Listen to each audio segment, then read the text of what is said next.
राना साहब, सबसे पहले तो ये मशरक़ वस्ता की जो सूरत हाल है इस ज़मन के अंदर क्या कहेंगे? क्या धमकी थी, बाकायदा तौर पे वार था, टेस्टर था, क्या था? बिस्मिल्लाहिर्रहमानिर्रहीम, अस्सलातु वस्सलामु अलैका या सय्यदी या रसूल अल्लाह, अस्सलातु वस्सलामु अलैका या सय्यदी या हबीब अल्लाह, ताजदार ख़त्मे नबूवत जिंदाबाद जिंदाबाद। देखें यासर, ईरान ने एक हिम्मत की, वो हिम्मत थोड़ी थी बहुत थी, उसमें नुकसान थोड़ा हुआ है, ज़्यादा हुआ। बहुत से लोग बहुत सी मुतज़ाद बातें कर रहे हैं, लेकिन मैं कह रहा हूँ कोई इतनी हिम्मत भी तो करे ना, कोई इतना हौसला भी तो करे ना। और ये मैं समझता हूँ कि किसी ज़ालम के आगे खड़े होने का वक्त है, और इस वक्त पे बेहतरीन इंतखाब ईरान ने किया है। अब लोगों की नज़रें जो हैं वो तुर्की की तरफ हैं कि तुर्की की तरफ से जो कहा गया है कि अब हम लबनान की मदद करेंगे, फ़ौजें लबनान से निकल जाएं इसराइल की। लेकिन इस वक्त तक जिस वक्त हम आपस में गुफ्तगू कर रहे हैं वहाँ पर दू बदू जंग जारी। राना साहब, खित्ते की ये जंग जो है, ये आपको क्या लगता है कितने ममालिक को अपनी लपेट में लेगी? द ग्रेटर इसराइल का प्लान, ये इस तरह एक दूसरे को धमकाना और फिर कहना कि जो करना चाहते हो कर लो, हम जो करेंगे हम टारगेट कर सकते हैं तुम्हें जहाँ भी। देखें, ग्रेटर इसराइल का जो प्लान है ना वो ख़त्म हो जाएगा। ये जो इतनी शहादतें हुई, ये बड़ी बड़ी शहादतें हुई, जो इन शहादतों के बाद अगर आप समझें कि खामोशी होगी तो ये खामोशी तो टूट गई। अब बहुत से जहादी ग्रुप जो हैं वो खुलकर सामने आ गए हैं। अब लोगों को एक बात का पता चल गया, उन तमाम मुसलमानों को जिनके ज़मीर ज़िंदा हैं, जो समझते हैं कि हमने अब अपने ज़मीर के मुताबिक बात करनी है, ज़मीर के मुताबिक लड़ना है, जिन्हें अब इल्म हो गया कि ये इसराइल हम पे काबज़ हो जाएगा, हमारे साथ भी गज़ा में रहने वाले मुसलमानों जैसा सलूक करेगा, जिस तरह उन पर बमबारी की। जिस तरह आज आपने देखा है कि तुर्की के सदर जो हैं वो भी खुल के बोलना शुरू हो गया ना। आज से पहले वो इस तरीके से नहीं बोलते थे, आज से पहले ये बात, उनकी गुफ्तगू इस तरीके से नहीं थी। और हमें उम्मीद है कि वो अपने सफारती तल्लुकात, तजारती तल्लुकात भी ख़त्म करेंगे। तो फिर अब तो ग्रेटर इसराइल का जो एक ख्वाब था ना, वो ख्वाब ही रहेगा। वो अब मंसूबा मुझे आगे चलता हुआ नज़र नहीं आ रहा। देखें, वो इसराइल जो समझता था कि मैं लबनान के अंदर दाखिल होऊंगा और आगे से मुझे कोई मुज़ाहमत का सामना नहीं करना पड़ेगा। इस वक्त तक जब तक हम प्रोग्राम कर रहे हैं, आपको पता ना, उनको मुज़ाहमत नहीं, मुज़ाहमत तरीन वो तो बंदे मरवा ली अपने, बंदे मरवा ली। और जितनी उनको मुज़ाहमत का सामना करना पड़ रहा है उनकी सोच से ज़्यादा है। वहाँ पर आप देखें, अगर आप इंटरनेशनल मीडिया देखें जो तस्वीरें दे रहा है, वहाँ पे तो बच्चे भी लड़ रहे हैं। जिन बच्चों के पास हथियार नहीं है वो पत्थरों से मार रहे हैं, जिनके पास कुछ नहीं है वो भी बाहर आ रहे हैं। तो इसका मतलब है कि एक बेदारी की तहरीक जो है वो इन शहादतों के बाद शुरू हो गई है। और साहब, ये भी तो एक बात है ना कि इसकी इंटेंसिटी कितनी थी, नुकसान कितना हुआ, ये अलग मामला। लेकिन आप इराक़ में देखें, आप ईरान में देखें, आप गज़ा की पट्टी में देखें, आप शाम में देखें, जब उन्हें इत्तलात मिल रही थी कि ये हमला हो रहा है तो वहाँ पे जो जश्न का समा था वो तो और ही तरह का था। देखें, कुछ थे, आप उसमें से कितने लोग लेंगे।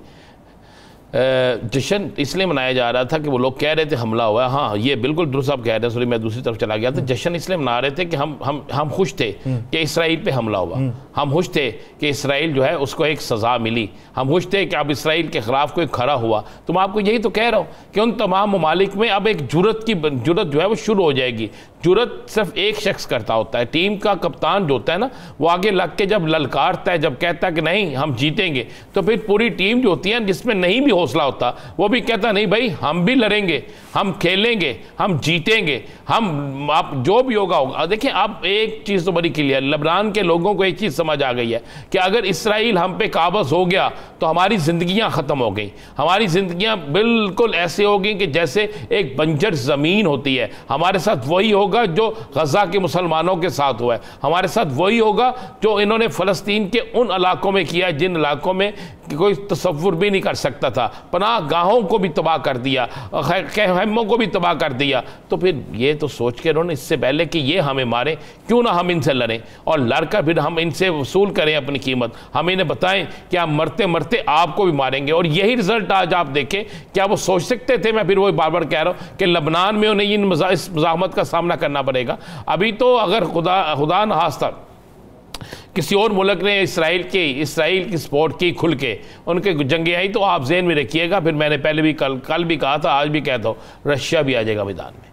फिर आप देखेंगे और बहुत से ममालिक भी मैदान में आ जाएंगे। आपको याद होगा जब हसन नसरुल्लाह साहब की शहादत हुई तो पूरी एक चेन ऑफ कमांड जो है उसकी एक तस्वीर जारी की इसराइल ने, जिसमें हसन नसरुल्लाह साहब, उनके नीचे 2 लोग, फिर उनके नीचे 4 लोग, फिर उनके नीचे 6 लोग, उनको बाकायदा तौर पे लिखा गया कि ये भी ख़त्म, ये भी ख़त्म, ये भी ख़त्म, ये भी ख़त्म। वो टॉप कमांड तक उनकी बात कही, तो उससे उन्होंने मुराद दी कि हिजबुल्लाह का ख़ात्मा हो गया।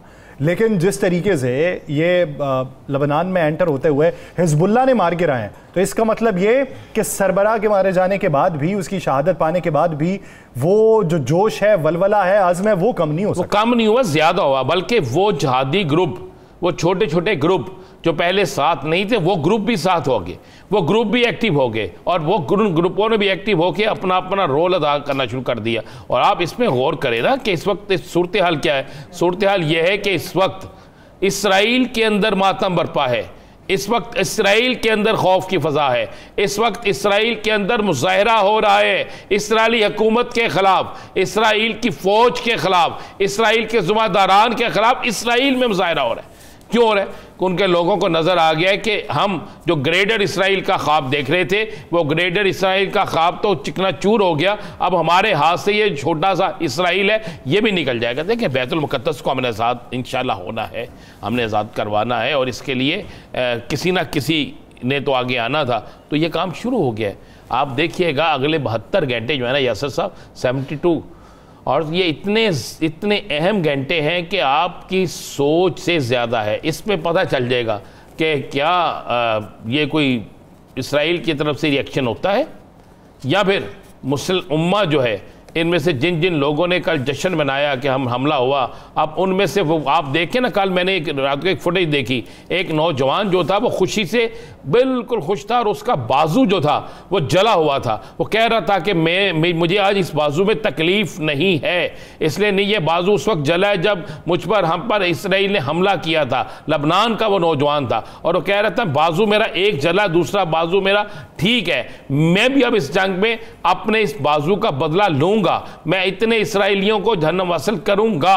तो ये तो यासर होना है। ये आप कहें कि ये जंग ख़त्म हो जानी है, ये जंग ख़त्म नहीं होनी।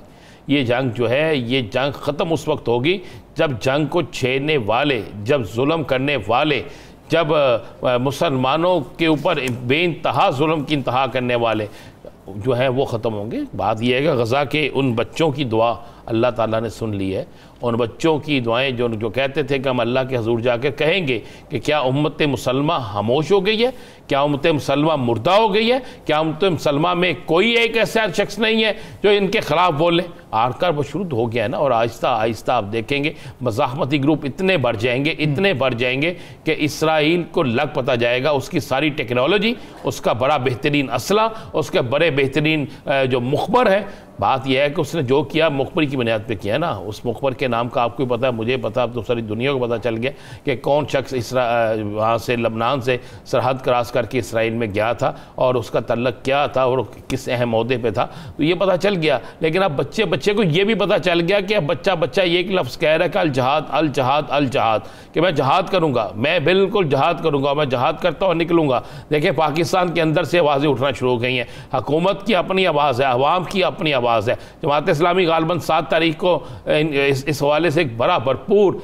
जो है अपना रोल अदा कर रही है। बाकी सियासी जमातें रोल अदा कर रही है। मौलाना फजलुर रहमान ने खुल के बात की है, तहरीक इंसाफ ने की है, मुस्लिम लीग नून ने की है, पीपल्स पार्टी ने की है। शायद कोई ऐसी एक सियासी जमात हो जिसने ये बात ना की हो। तो इसी तरह लबनान के अंदर जो आज की इतला है, जो अभी जब हम प्रोग्राम शुरू कर रहे थे उस वक्त की इतला ये है कि लबनान के अंदर मुज़ाहमत सिर्फ ग्रुपों की तरफ से नहीं, अवाम की तरफ से शदीद तरीन मुज़ाहमत है।